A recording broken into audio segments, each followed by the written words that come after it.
What's up, guys? Episode 2. What's up, Vince? More Sold importantly, out. episode 2, sold out by GFNF. Yeah. I guess just to dive right into it, man. I just kind of want to talk about like this week. I hit the off-white fives on sneakers. I was pumped about. Yeah. Yeah, exclusive access. So, Are you gonna wear them? You got your size? no, You probably. didn't get your size? No, I did get my size, but I Oh. probably won't end up like wearing them. I would probably keep them. I don't know. I've actually never found myself wearing like shoes that are valued at more than like, I don't know, $500 is like a very Yeah, it's hard. big 'Cause number it's like in my you head. get them at $250 or whatever. Yeah. It's like, oh, it's a $700 shoe.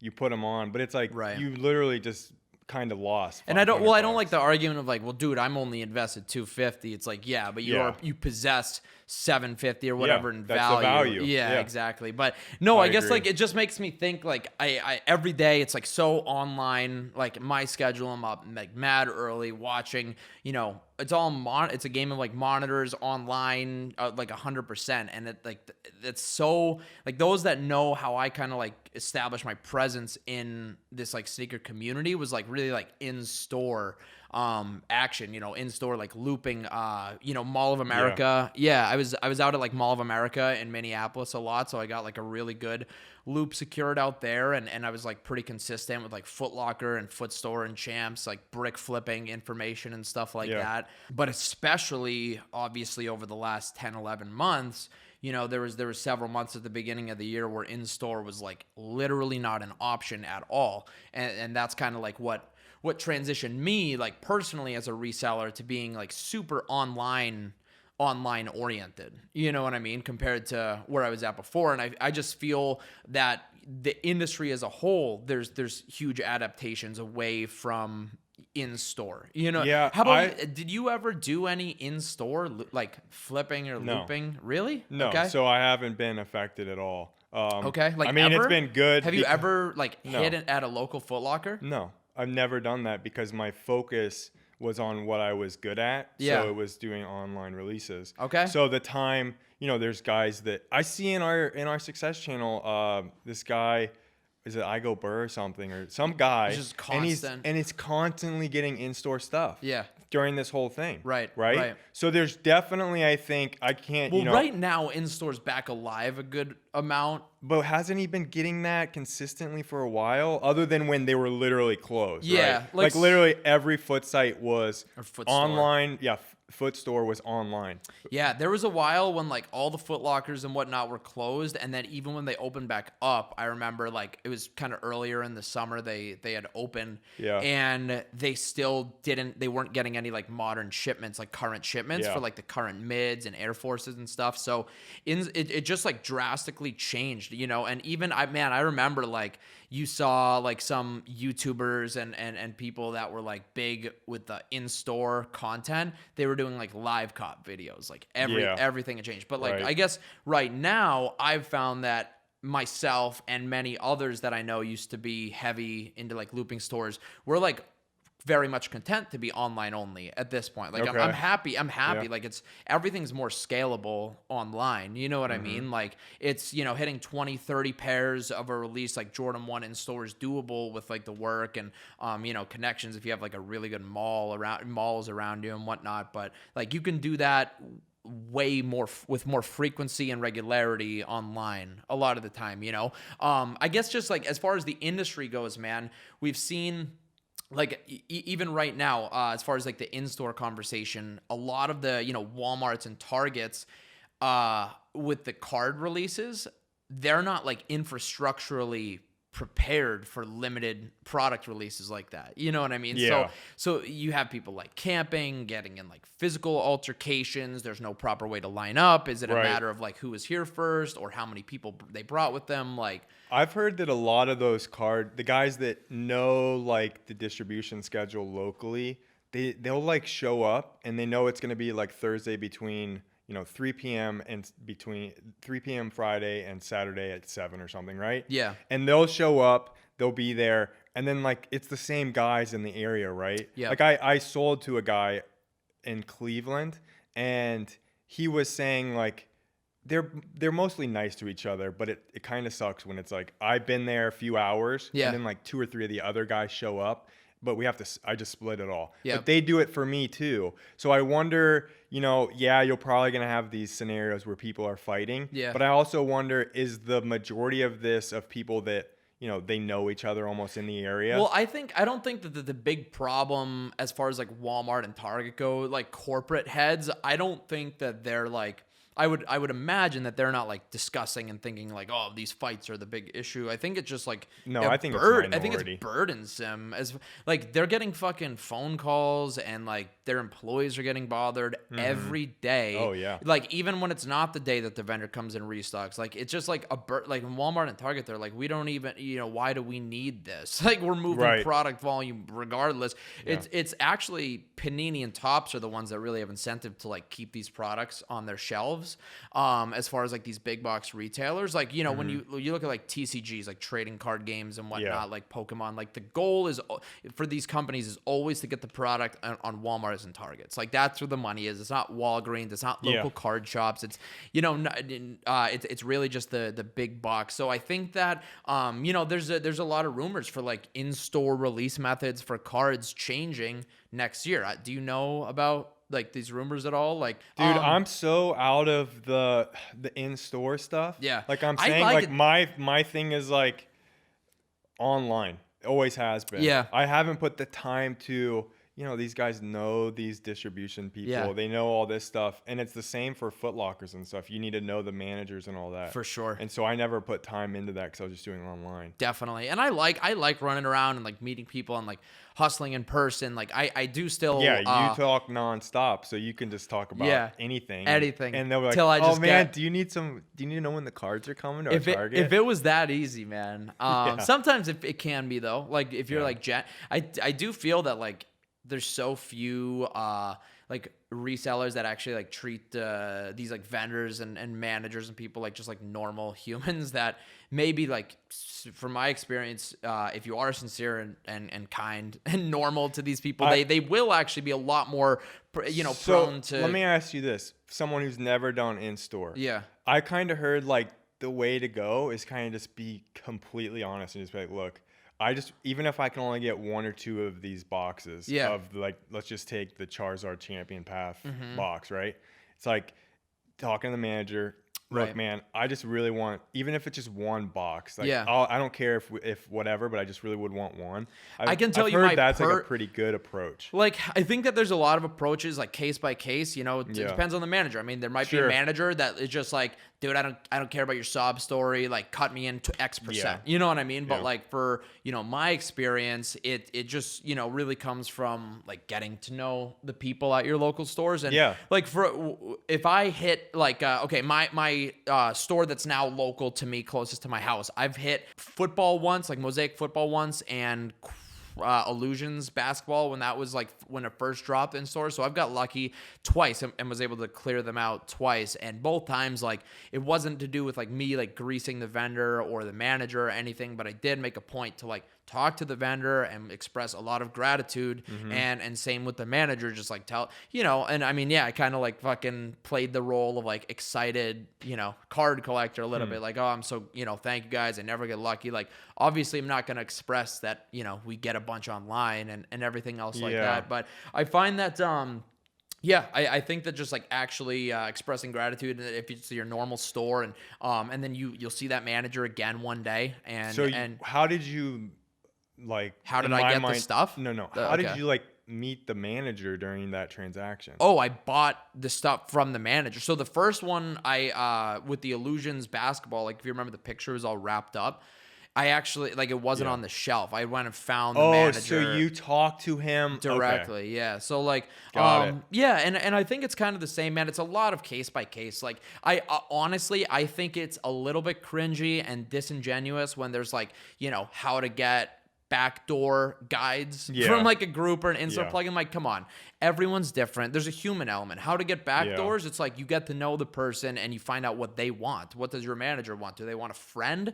Seriously? Because sometimes they actually just want someone that's like kind to them in the workplace, right? Do they want a friend or do they want money? Like what do they want to start hooking you up? Like it totally depends. So yeah, I think But the rumors that I was trying to get to was that Walmart and Target, all that talk to get to them potentially not doing in-store releases for cards this coming year is basically what the rumor mills turned And then out. is the rumor that they're going to do it online or not at all? That remains to be seen. Okay. I would imagine there's still going to be an online presence. I mean, obviously, like, Panini even and Topps have huge incentive to make something work with these retailers, but For sure. you just look at the layout, as far as the parking lots, the doors, the register structure and layout. Like, Target and Walmart are not equipped for limited first come first serve releases every Thursday or Friday. Yeah. You know what I mean? Well, it's just a silly premise. It's also going to depend on the market overall too. Yeah, I mean, card what if market. the card market cools off? I mean, we're seeing a little bit, so maybe. Exactly. I mean,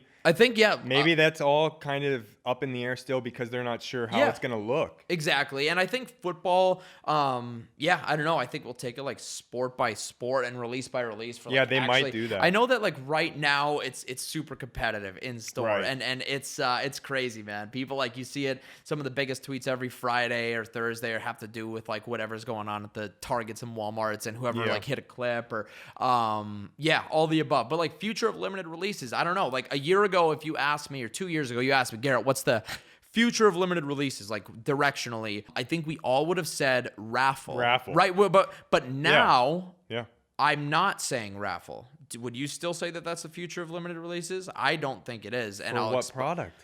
I'm just saying in general. I'm saying limited release methods that are like, okay, so you see sneakers is still successful with the raffle style, but it's from a consumer standpoint, it doesn't feel like a raffle. Right? If you're just sneakers doesn't feel like a raffle. Yeah. Well, I guess what I'm saying, like, kind of getting to with, like, the future of limited releases. I still think raffle. Dude. I don't. I think Kith recently went to raffle. I don't know. And that's just another. I think that, like, and I mean, like, the future of it, not now. I think that raffles are a what solution do you think now. The future is Union, Los Angeles premier store. Releases that take effort that are the result of effort on behalf of the web team of whatever the retailer is, but are utilizing first come first serve measures, like, within the parameters of Shopify or whatever. I think that, like, for the excitement of limited releases, that these big retailers know that first come first serve does have a real, like, excitement and buzz that raffle surrounding it, an aura that raffle doesn't, man. It's very flat and dry to enter a raffle, whereas, like, first come first serve, like, even if you whiff, like, as a regular consumer or a reseller, like, it's way more engaging between you and the brand, whatever the company is. And so that's my opinion. You're talking about, though, the Union 4 drop, which was an amazing drop for users, right? Yeah. The problem is you don't usually get that retailer to have that much stock. Right. That's why they do raffle. Much stock. That's why they do raffle. Oh, yeah. No, yeah, you're right. I guess I'm not really thinking about, like, when I say the future of limited releases, I'm not talking about, like, Kith getting 10 pairs of a shipment. I'm talking about limited releases, like the bulk of the release, whether it's, like, Nike, Adidas, Panini, Topps, like the releases. You know what I mean? Not like the retail. I think Panini, Topps, they have a ton of product.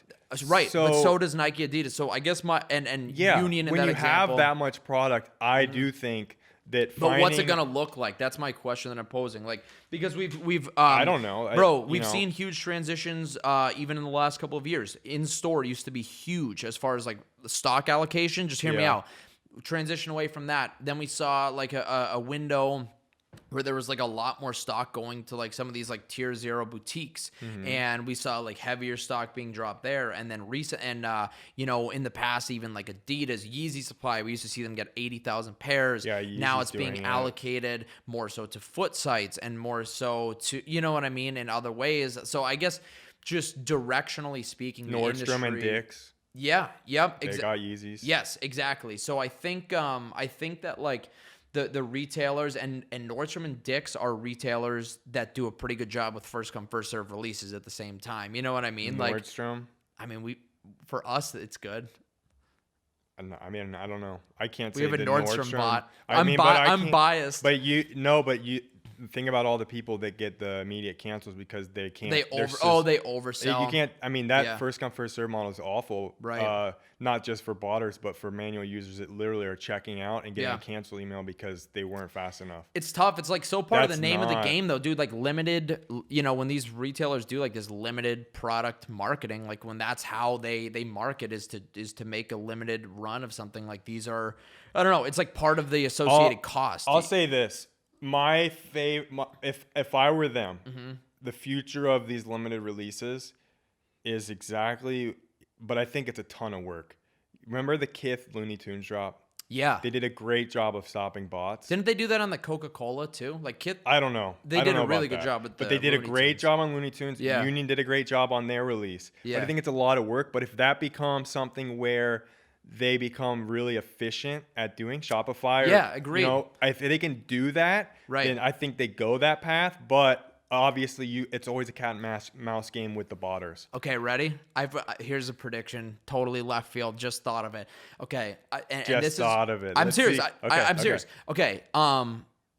Shopify. What if Shopify implemented a team, like, and they're like, we will do limited releases for your company or brand or website for X, right? So what if, because Shopify is a maybe. smart, competitive company with their offerings, like they're all about being user friendly, user experience, and Shopify, Yeah. you know, not only just like, you know, the person like clicking and checking out on their website, I'm talking about their actual, you know, customers, the stores, the retailers.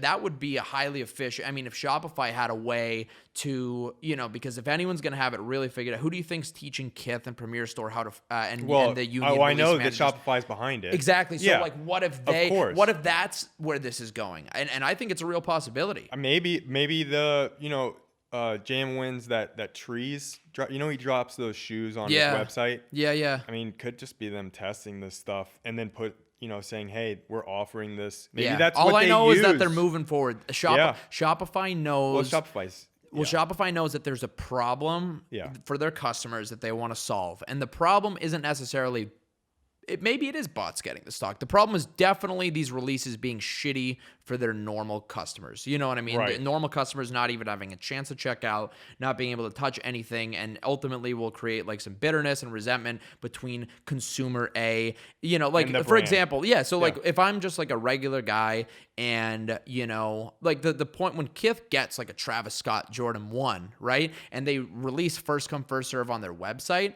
the reason why that's such an optimum thing for Kith is because that's going to bring in how many eyes and users and people on their website that have never shopped at Kith before. Right.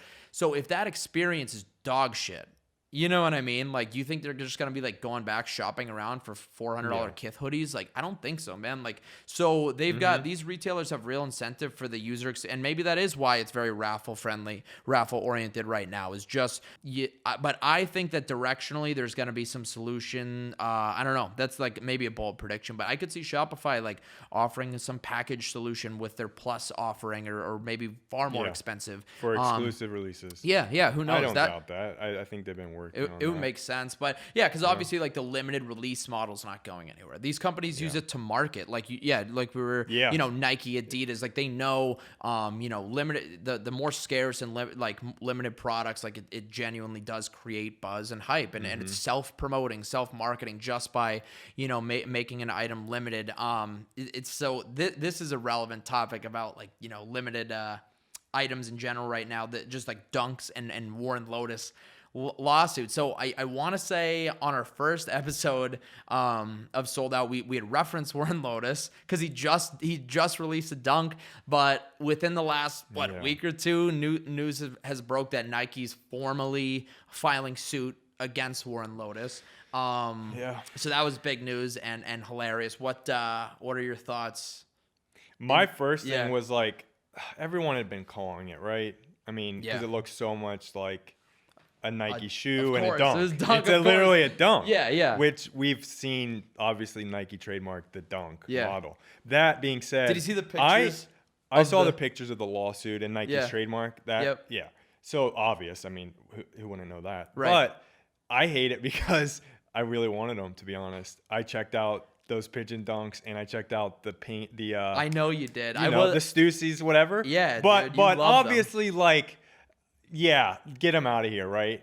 I mean, Get it's 'em bad. outta It's here. bad for the culture. Yeah, ultimately. yeah. Like, yeah. I mean, I think Yep. I think plenty of people bought them either to flip or to rock them because like I got them to pretty much rock. Well, they're because unattainable. cool, Well, you but can't get the real ones. That's Well, it's not like that's the That's the thing yeah. that people don't understand. What are It's they? like, 2,000-3,000? that's what I'm each? saying. It's not a Yeah. real That's the only shoe. It's not an reason. attainable product for normal people. Unlike, it's not like if it was like the Brazil dunks, where it's like $300-400 or something, and like not ripping those. But like, yeah. But regardless, it's very. I think it's ultimately good for the culture that Nike fucking put an end to it. I mean, Yeah. he was getting bold, dude. Yeah. Like really bold. Well, what was the production run of like some of these like ladder?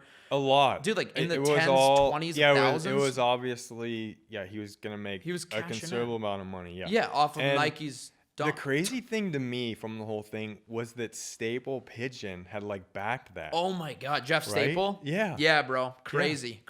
That was kind of, yeah, that was interesting to me. I'm curious to if there's gonna ever be like more Staple Pigeon Nike collaborations because I like say Jeff's, yeah, I would say no, probably, right?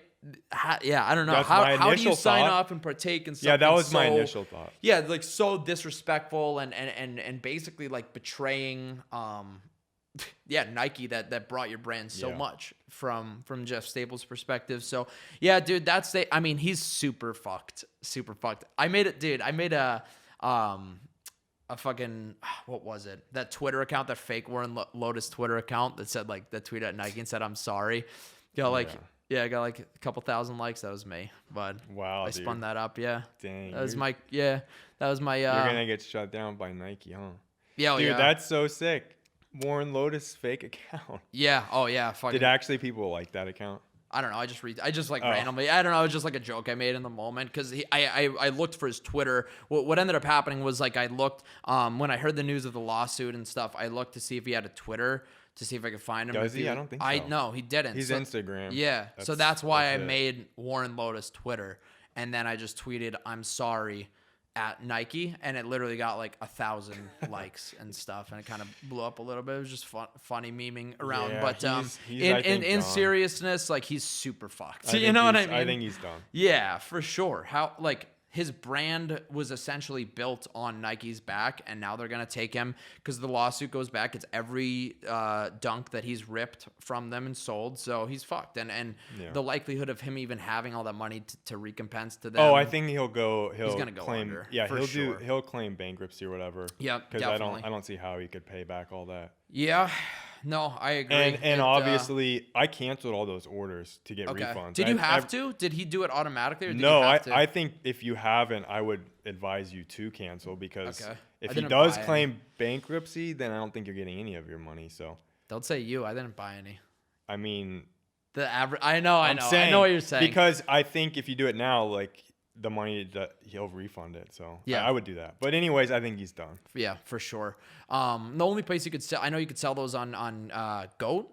I'm surprised. Yeah, yeah, you Goat. could sell 'em. And then eBay, obviously. Well, eBay, yeah. But like topically, eBay was something that also is very much relevant right now with the so eBay, authentication. yeah. So they started with watch authentication a couple Right, months ago, right. right? And that was, and we also right when they did this, like we were all saying that this is likely just a very micro, way of them saying, can we Test. execute? Yeah. Them just like Yeah. testing on a micro, like a beta test basically because let's be real, like authenticating watches, like yes, there's a market for it. Even StockX does it, right? But shoes were where they were going was what we thought. And lo and behold, here we are a couple months later, October. And eBay just announced that they are going to be starting in January, having like a full sneaker authentication process. Now, the details, I don't know a ton of, like, as far as like who pays shipping.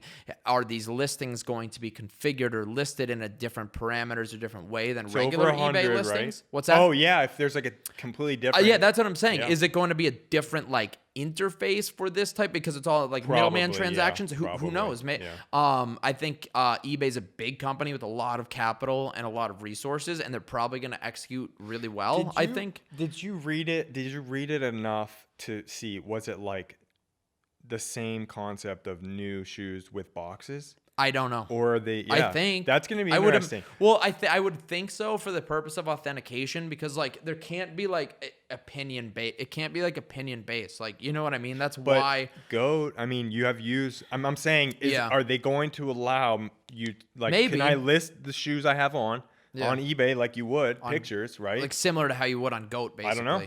Maybe. It'll be interesting to see. I'm excited. I mean, I'm excited too. I'm excited to see what it looks like, because, okay, I'm like way more pro StockX than Vince, than you are for sure. And I'm pretty pro StockX, like in general. I like what they've done. I like them as a company. I like their offerings and innovation. I know that obviously with the growth that they've experienced over the last couple of years, like there's some serious opportunities for improvement. Like, you know, even just like their servers being fucked up all the time, the app, like user experience not being great. The people who are going to win from this are the consumers. Yes, because everyone's going to get better. Yes, that's exactly it. It's just going to create more competition. Like, if people are upset, if you guys, like, any listener is upset about, like, StockX experience, like, it's ultimately good that, like, if eBay is holding StockX's feet to the fire, or if, like, the more, like, as long as it's not a monopoly where StockX can do whatever they want. And I've been saying all along, I want Amazon in on this too. I want more companies in on reselling new and authenticated sneakers, right? Because we win. Yeah. I have StockX. I just could tell you so many times where I've gone off on them. Yeah. And not much comes of it. They probably literally have on my account, this guy's an ass. Right. And I mean, I've told you countless stories, and I mean, I bought the yellow Dunk Grateful Deads. Yeah. Most of these shoes that I buy, they're just like, I like getting them, investing, and then reselling. Mm-hmm. I bought them at like a price you would say isn't very low, right? Okay. It's one of the higher recent prices. Bought them, and 2 weeks later, I was like, what's going on with this shoe? Yeah. Like, it's not here. It's been saying being authenticated. So I email them. They say, oh, we're going to get back to you in a week. Like, we'll let you know next week what's going on. Yeah. 2 weeks later, I'm like, hey, you guys told me last week you're going to tell me what's going on. It's been a month. They're like, oh, the first pair, it didn't, we had an issue with them. We didn't authenticate them, but we want to get you the shoe. Mm-hmm. So we found you another buyer. So it's like, okay, yeah, that's fine. They want the shoe. Mm-hmm. I get the shoe a month and a half later. I buy the orange pair for a good price. Yeah.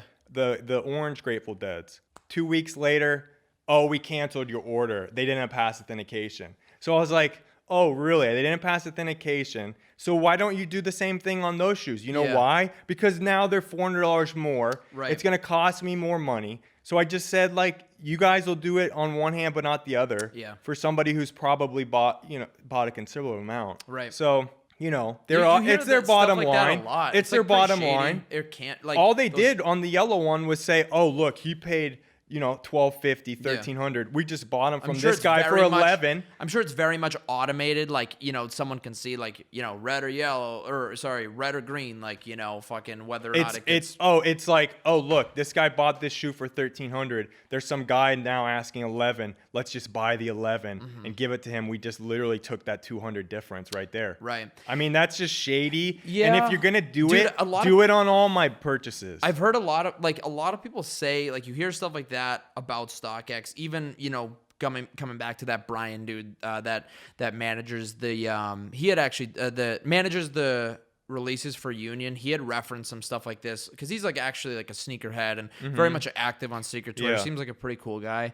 But he had documented some of his experiences, and I might be able to find them to get them on screen as well. But just with StockX, basically very similar issue. But he had even done it intentionally, like bought stuff at a very like under market. Like I think it was like M&M 4s, like serious dollar shoes, and just to see if StockX would end up keeping them or fulfilling them or whether they were past keeping authentication. Them themselves. Yes, because I think they do that. Well, every one of them failed authentication. Every pair, but also now I will say this: I have to like play devil's advocate on even stuff that does sound shady, like maybe there's just a higher percentage. Like, what is the likelihood that the only M&M 4s on StockX that were sold for like under market value are fakes? Probably pretty high. You know what I mean? So like there is that argument, right? Bro, 3 of my Strange Love special boxes, all 3. Oh.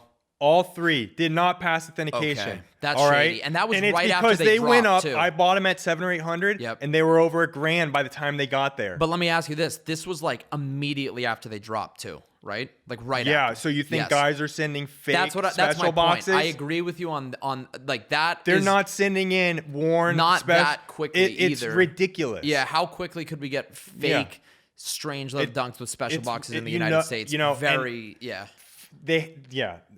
So I can't wait for eBay, and I hope that more people come in because they're not holding me. StockX is not holding me as a good consumer. Yeah. Like I'm not. And I still I don't know. They have a lot of my like loyalty. I really like early payout. My account manager has, honestly been great to deal with. Like she's on the ball, and I think you have the same. Okay, yeah, you have the same account manager. I don't know. She I really like the way that she has handled like any of the problems that have come up with me. She's been very professional. But that's my personal experience. But I definitely won't ever discount yours or anyone else's that I see because like shady activity is shady excited activity. To see eBay. I'm excited to see I eBay. really want to see how they roll it out. Like you said, ultimately it's good for all of us. Should be. Yeah, should be. Another big like rumor that was churning this week, and like some of the photos that got leaked were eBay makes me think of this because it might be like the type of product that to be sold on eBay is like Kanye West Gap rumors. We were talking about this a little bit but last night. I want to say just like introductory. Yeah. We have different like when I first heard the Kanye West Gap thing, my initial reaction is that Gap is going to try to do some type of limited release to create some type of buzz that they have not really done before. Like I don't think Gap ever does intentionally limited releases. I can't think of. But didn't you think like your initial reaction is like, they're just going to produce the fuck out of all this stuff and cash in and it's just going to be on their shelves? Yeah. You know why? Why?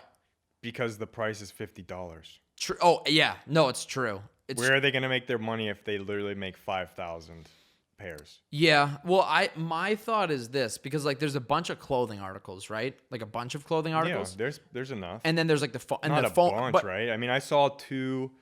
I mean, I'd say under 30. Okay. No, that's a bunch. I mean, but like I guess for a whole product line. Yeah. And then there was there's the foam runners too, right? Mm-hmm. Yeah. So one thought that like idea that I maybe think that they could have is to make the foam runners like a one-day offering. Oh. Like the day they roll out this Yeezy Gap collaboration. Yeah. Day one across the country, every Gap store, Gap outlet. Maybe not. Maybe there's just like 100 per store, 10 per store, whatever it is. Just like, it just creates buzz around the release. Yeah.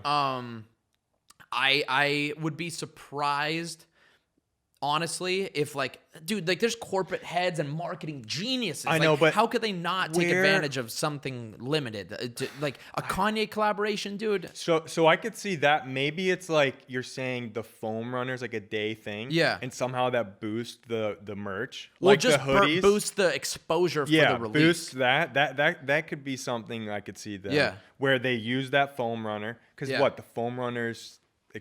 400 at least right resale now? Right now. They're high. They're right? super high. They're high. Yeah. So maybe they do piggyback off, those limited foam runners, and then it makes the consumers want to buy the other merch where they've mass produced. Or maybe they're a step ahead of us and they already had this plan with the foam runner initial release, and that's why they did the super limited shock drop to create this buzz around the foam runner, and they knew all the while that it was going to be this Gap collaboration, and they create all the stir around the foam runner. Wait, so you're saying Kanye did this? Because No, Adidas didn't do it. No, I'm just saying imagine if like Kanye, like imagine like these people had these plans in their back. I don't know. They're these are multi-million billion dollar marketing geniuses, Right. dude. Like, I don't put We're not gonna anything. outsmart- We're not no. any idea that I think I have of how they could boost Yeah. this release. They're smarter, and that's what I'm saying. Who knows? Maybe the entire release of the foam runners was in a like an Adidas Gap agreement fucking 5 months ago. It's Who hard knows? for me to imagine how they got it done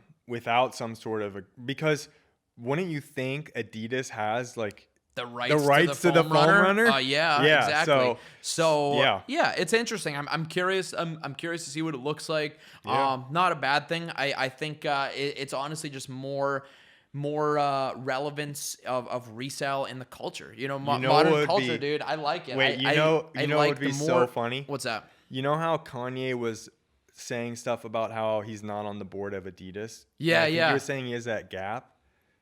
Didn't he say he's like already been like at the board meetings with Gap? I don't know. Wouldn't it be so funny if he found a way in that Adidas like contract on the foam runner to like mess around with it enough to where he could literally give it to Gap. Sell it to Gap. Yeah. I'm not with sure. all of his stuff recently on like the record labels, and Yes. now he's literally like Trying to live. Yeah, like basically get his masters and everything else. that'd be interesting. Yeah. Like I own the foam runner basically because I just sold it to Gap. Right. I don't know. Yeah, I don't know, man. Kanye is very much it's crazy and amazing. Amazing how long we've been talking about Kanye. And I don't mean we as in you and I. I mean, like, the world. Dude, I literally remember Kanye West being, like, in the mainstream media since I was a kid. You're, like, 10, 12 years old. You know what I mean? Like, he's very... You were probably, like, a toddler when he did the Hurricane Katrina thing. Oh, when he was, like, on the news. Yeah, I remember. That was a long time ago. Yeah, I think because that was big news. I remember I think that was the first I had ever heard about Kanye, and I was very young. Yeah. He's definitely been in the media. It's crazy, man. It's but it's I think that the Kanye Gap collaboration in particular is just is a good thing directionally for our industry. Just presence in the mainstream. You know what I mean? Like reselling in general. Yeah, agree. It's which like Pokémon we talked about last time. Okay. I'm gonna like swallow my pride right now. I'm sorry that for saying no for buying one of Logan Paul's Pokemon packs, first edition packs. So this has been a point of interesting. contention between us, and I've not said sorry or humbled You're myself. saying it right here. I'm saying it now because but hindsight's 2020. The value of the pack at the time, right? He was charging $11,000 a pack, which is retail. Now, No. Back then. No, you're literally wrong. No, because it was unweighed. Dude. I thought retail was 10 to 12 unweighed. No, they were 10 to 12 weighed, like heavy packs. So those were not, trust me, those were not $11,000 packs. And it's still very much questionable to whether they are now. know. However, I will say this. Because Logan Paul did that box break, sold 36 packs for $11,000 a pack. 36? 35. Oh, he kept one. But basically, for him, he was able to reclaim about $400,000, little under $400,000 from that box, that first edition box. What that did was basically just a rising tide raises all ships, right? And now, like, people are actually paying 400 G's I gotta for this stop box. you. How What's much up? was an unweighed pack at that time? It's probably like $5-6 grand, dude. Seriously. No. Don't.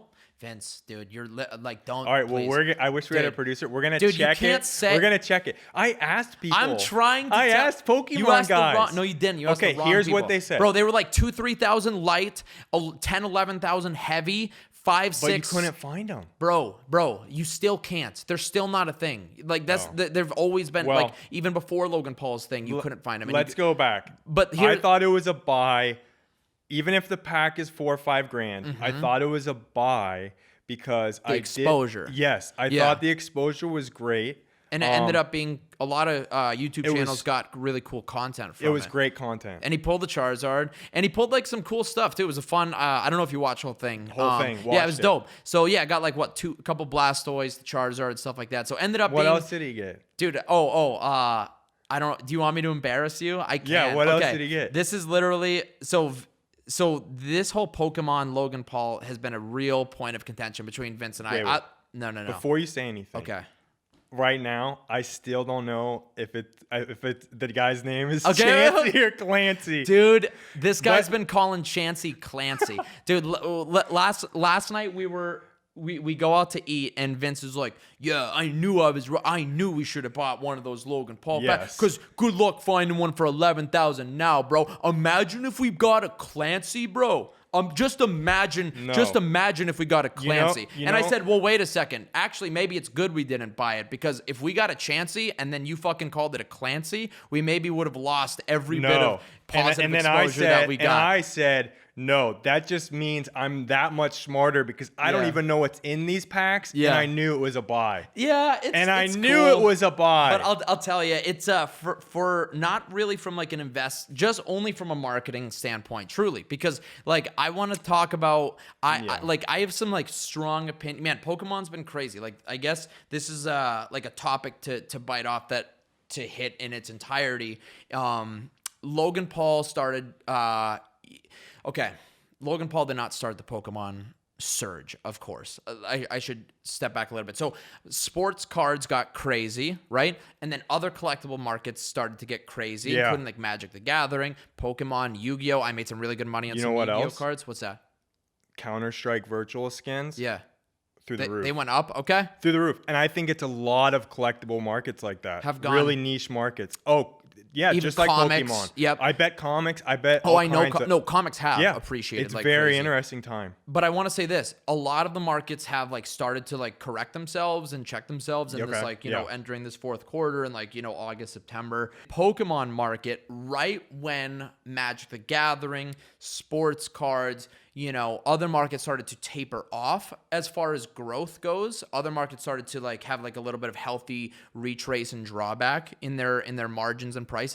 That like immediate, like within that couple week window, late August, early September is when Logan Paul started, kind of propping the market more. You saw more Gary Vaynerchuk content about Pokemon. That's when Logan Paul entered the market. Logic did a box break also of a first edition box. You've got huge A-list. These are A-listers. I mean, like Logan Paul moves the needle more than any Hollywood star, movie star, period. He's huge culturally. So you're talking like what I guess I'm getting to is that a lot of collectible markets started to taper and have a little healthy retraces, which ultimately is good for long-term prices. Pokemon at that same time, I think, got a boost from social media and influencers that I think we're still experiencing. Some of it's very much natural from like insane scarcity on the original products, because like there's just no first edition boxes out there, period. Like first edition base, they're just very, very, very rare, which will drive the market up. But still, dude, I think it's crazy out of control prices right now. And I, for one, am not investing in like any type, unless you're like talking about, trying to day trade some PSA 10 cards and stuff. Like I'm not buying in to hold for the next year. I think that prices are super high right now. Interestingly, and I would challenge the average listener, who's intrigued by this to look into like these guys, like these mainstream guys that are buying these first edition PSA 10 Charizards. Like, Logic bought one. He posted the picture of his son holding that card and whatever. Like look at who they're buying them from. They're buying them from the real investors that have been in this game for 20 years. And why are they selling? They haven't sold for 20 years. Why now? The market's very, very peaked. And now I'm not saying that it can't still continue to rise, because this could continue until Christmas or whatever. But we've seen like insane retraces and drawbacks in most collectibles markets. And like as far as Pokemon, I think we'll have some good releases for sealed product, like 25th anniversary coming up and stuff like that. But that's next year, right? Someone was saying that to me. But I'm just leery buying into like PSA 10 Pokemon. And a few months ago, I was all gung-ho about it. I was buying PSA 10 slab Pokemon cards, all the above. But right now, shit is like wild. And the rates of appreciation people need to, like, they're not real. When you, like, real markets and... like, for example, like a $50 card going up to, thousands and thousands and thousands of dollars. Like, how is that sustainable? You know, can you relate that to markets that exist in the real world that have sustained? Not often, you know what I mean? Except for like, you know, maybe like tech companies that have like, I don't know. Yeah. I mean, but there is something to say about scarcity. So I was going to ask you, how many PSA 10 Charizard first editions are there? Okay, so Tell this, me that. yeah, Like the number. low. It's like, I think I mean, PSA 10 sub a couple hundred. I mean, and Okay, most first so edition base set, it's that's the case. there, It is genuine. Now, one YouTube channel, like, and I like like I got a lot of my like actual knowledge from like as far as like the Pokemon economy. And I do recommend this guy. It's a pretty small channel, but it's called like Pokenomics with Jake and Rafi.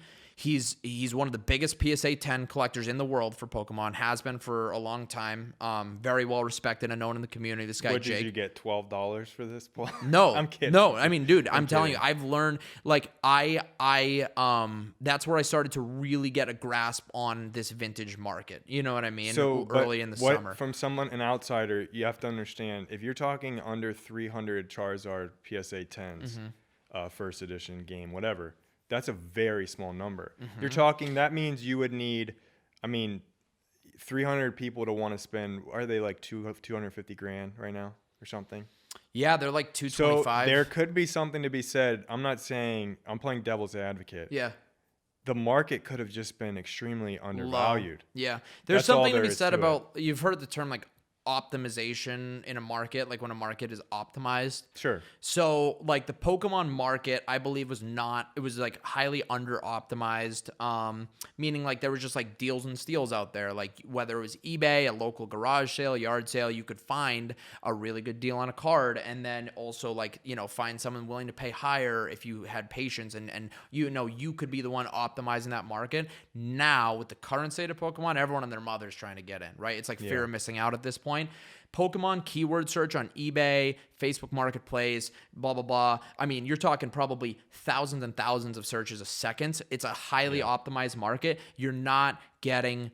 I mean, like, dude, if you're buying a Blastoise at fucking $500, it's because that is the exact market That's the value market at value. the moment. Like, you are not gonna be, you know. Like, I'm interested to see where it goes. I'm interested too. I'm going to be honest with you. I think that I think that there was definitely some under a lot of like first edition base and the hollows were undervalued, but I think that my call is that we see drawbacks before Christmas time, before holiday season. I really do believe that we're going to see, and we're already seeing it as far as like rates of appreciation. Like we see the rates of appreciation have tapered off heavily in Pokemon, even with all the exposure in the mainstream. So yeah, I think I'm excited, obviously, to continue flipping the stuff. Don't get me wrong, especially sealed product is great. I still love the vintage. I'm you know, still have a lot of my friends because you know that are like my generation. Like we collected and flipped those cards, you know, so a lot of my friends are still finding their collections at their parents' houses, and I get to help them like facilitate and show, hey, this is worth money, look at this one, this is how you sell. So I'm still having a lot of fun with it, regardless of like the macros. Long term, now I'm only talking about like pre-Christmas, right? I think long term, PSA 10 Charizard $1 million card. Why is it not the Mona Lisa of today's generation? I mean, it's certainly, you could argue it is. You know what I mean? So I think, long term, there's real potential for like even 5x growth from where we're at now. But I'm talking about years down the road, like real healthy growth, and the market has growth. And I mean, that's why I almost let the emotional side of me buy like a Charmander for 2,500 or whatever. Right.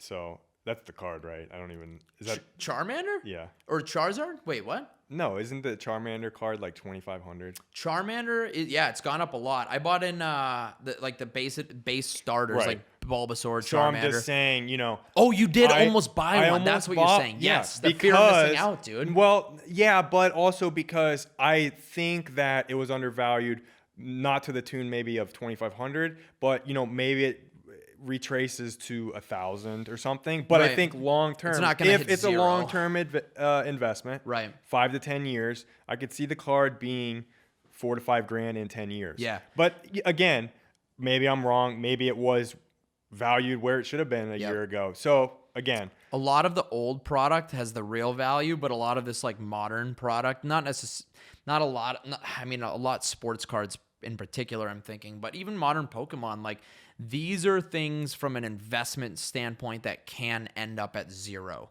We don't know what the floor is for a modern reprint of a Hidden Fates Charizard. I wouldn't What's be the buying floor? that, Yeah, I don't know. Yeah. But we do know the actual population count and whatnot of some of these early cards. So we know like none of them are gonna go to zero. Just very from a 300. That's such a small number. So yeah. Oh, I think those and I might be wrong. It population- might be like, I mean, Charizard obviously. right. We're saying under 1,000 for most of these original. Oh, first edition base. Most are 10s. under. Yeah. Most are under 1,000, and all of them have a story too. Like first edition base, like even like Growlithe and Haunter and like base cards, like not like non-rares that they have a story, and some of them are very hard to grade. Kinda Like cool. Growlithe is sub 160 in a PSA 10. That's why they're like $1,000. You know. I was looking at that. What's the fish? The Magikarp.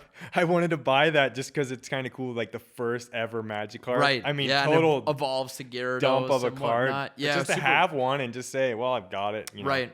Yeah, it's interesting. I'm excited to see just like, how this market rides out. I mean, I love how mainstream it is. Yeah, cards overall. Yeah, sure. So as far as a segment, we wanted to do a segment this week called Market Moves, where basically the premise of it is just, us discussing objects, whether it's, a shoe, a car, card box, whatever it is, an items that have moved drastically or notably that maybe we weren't privy to or like really caught us off guard or anything like that. So I know going back to the card conversation, I'd like to just keep it on that tune with the Lionel Messi 2014 Prism base Prism card. So basically this card, so I believe that 2014 was the first year that Panini printed soccer cards. Okay, it was Prism Soccer, Lionel Messi. I'm sure you're familiar with the name. I don't watch soccer. I'm a sports guy. I was just gonna ask you. Yeah, that's like Premier League, right? Yeah. So this is a Premier League box. Yes, I'm guessing. Yeah, that's Panini the main, Prism. Yep. Okay. And so it's a 2014 card. Prism card that I want to say like March, April this year, pre-summer was like $50 card raw. In PSA 10, it actually went up. In August, it peaked up to about $5,000. Yeah, it went 100x. It went from 50 to 5,000, which again, like kind of like I was saying with like that's not real. Like that's not really sustainable unless you're talking about like maybe a stock of a brand new company or something like that. What ended up happening, looking back, as of this morning, that same card, and people were buying in. I know people that bought in that $3,000-$4,000 range. That card, as of this morning, is selling for around like $700, $800. People lost their fucking ass on that card, and because it wasn't actually scarce, bro. When Panini printed that stuff in 2014, like they probably printed the hell out of it. You know what I mean? Pretty high. And even then, way lower print runs compared to modern product like today, 2020, lead us into today. So, that is a testament to like, this stuff when you see a chart like that, man, that type of growth, like it's not forever. It can't be. That's not the real world. You know what I mean? So, people just, that shook me up when I saw how quickly and drastically it dropped though. Like to go from 4,500, 5,000, whatever, down to like literally 700-800. That's crazy. Cause people like lost pretty big on those. So yeah, it's anytime I see that kind of exponential increase in any product, I'm getting out. I mean, I'm taking the profits and running. Yeah. Just like we talked about last week, those boxes. Yeah. The product. Mosaic. Yeah, I'm getting out of them. Yes. I mean, I'm not holding this stuff. Well, dude, how many it's high as it prices have come down on Mosaic football since we first entered that market? I mean, they've come down drastically. Yeah. And with more football cards on the horizon, there's just more product to go around per player, per name. When I think of market increases, like things that have really gone up that have actually been pretty healthy, I think of like the Jordan ones, right? Some of the obscure Jordan ones. Definitely. There was the Jordan 1 twists the women's shoe. Okay. Black and Aren't white. those like the black and white? But it was like a panda fur. It was like a fur, right? Really? Yeah. I That's didn't why even they know were that. bricks. I remember, dude. That's why They were sitting. Yeah. I didn't know they had like a panda Yeah. fur. I remember. Oh. I did you get those in hand? I don't think so. Yeah, bro. I don't think so. The black. It's But not if like I did, a I sold leather. it for $10, probably profit. Right, they were- and now they're all over 600. 600. And okay. what was it? It was a year ago. A little over a year ago. Yeah. I remember the release. I remember that was actually one of the first shoes that I ever bought on Nordstrom. This was like way prior to, us really? botting Nordstrom. Yeah. They sat on Nordstrom. My buddy from Minnesota, I remember hit a ton on Nordstrom's website manually because they dropped like pretty early in the morning, shock dropped them or something like that. It was just super easy manual loop. But yeah. There's a lot of Jordan 1s. You could look at Jordan 1s from last year that weren't very sought after. The Hyper Crimsons or something, there's just a lot of Jordan 1s. Turbo Greens, dude. Well, Turbo Green's huge. Well, no, but I'm mad even about those ones because less- I have Turbo Greens in an 11, but they're too small. Like I need to up. I mean, there's just a upsize, yeah. lot. Like people were saying, Yeezys are a great year hold, right? Yeah. 6 month hold. Yeah. I don't know so much because Well, no, production of Zions was so high. I think. Yeah. They're like 260s and a 10.5 still. It's been 3 months. That's crazy. I was expecting higher by Right. now. Exactly. If Christmas we don't see a bump, then it's like, man, these productions are so high, and there's so many Yeezys. I know. Where it's just affecting those trends of, usually we see those Yeezys go up pretty quickly. Yep. I And don't know. I wouldn't even say, as far as ROI, I think of like, it's a lot of the time the stuff that obviously like everyone's being told to hold ends up doing the worst Yeah. long term because That's kind of the problem. It's the most stock is like being withheld by the resellers, Yeah. and then as the price goes up a little bit, you have a bunch of sellers list, and then it brings the price Like, back hey, down. I and want it's- my $10 profit plus this back because I'm gonna go buy these Jordans or Yep. these and make more money. The shoes that you see that like just like skyrocket are the pairs that, resellers either don't buy or they buy and they flip them right away. Yeah. And then the pairs just get worn by normal people. Then there's no And there's DS pairs still in demand. circulation, but there's still demand. But also I always think that this is a variable. I think that when it's like a random Jordan 1 mid or a random Air Force 1, that these companies that produce fakes are not producing fakes of those random Air Forces. I've heard that and then argument. Yeah. ultimately what happens is like when the stock dries up, like the actual produced by Nike stock dries up, the stock is basically, dried up, and then the prices go. You'll see Air Forces that were sitting at $130, like Day of the Dead Air Force 1s. I think they're all over 300. I remember that was a call we made like about right before last Halloween. Like those were bricks. Even like all season, all winter, they were low. But like once that stock dried up, they just skyrocketed because there's like no fakes on the market. I think that fakes, even if StockX is rejecting them, dude, it like let's just pretend that StockX and GOAT rejected 100% of fakes. I think that the, Travis Scott this and Clot that and Union that with a high amount of fakes, there's just a lot of asking prices that are of fakes and those if I'm just like a seller of fake shoes, I'm just taking fucking bids, dude. Yeah. I'm bricking the market myself. Who cares? I'm paying you know what I mean? So I think that does play a variable, and sometimes why you see clot shoes are stagnant. That was something that I wanted to talk to on. Like clot shoes are if anything down, and I say clot Air Force 1s, clot Jordan 1 mids, and these are again shoes that have been like fake. There's been replicas from day one of every color of these clot shoes. You know what I mean? And also I don't know how much exposure they really had in the mainstream. How much do you think that really normal consumers know about clot Air Force 1s? Well, some of them I'm dropped thinking on. I am some thinking of them, US based Yeah, consumers. some of them dropped on sneakers. I mean, I know Yeah. the mids and didn't both the Air Force 1s.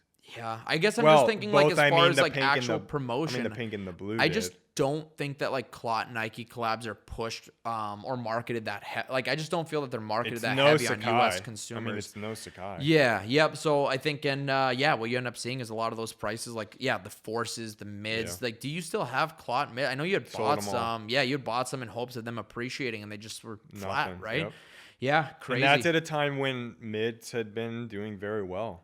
And that of all, and you had like money sizes too. Like you got like a 7 and a 7.5, Yeah, like really good sizes. rare sizes. And they just so. never, yeah. It's crazy. Yeah, no, the market, it's volatile. I think that we'll see a lot of big changes and up and down in sneakers, sports cards, and stuff as we come into this holiday season, Q4. I think paying close attention is important right now. Yeah. And just keeping our foot on the gas. Even as far as sneaker releases, it's going to be busy. So let's wrap this one up, man. Yeah, right Feel on. good about it. Yeah, cool. Good. Thank you Pleasure, guys. man. And see you next Thanks, time. guys. So. Yep.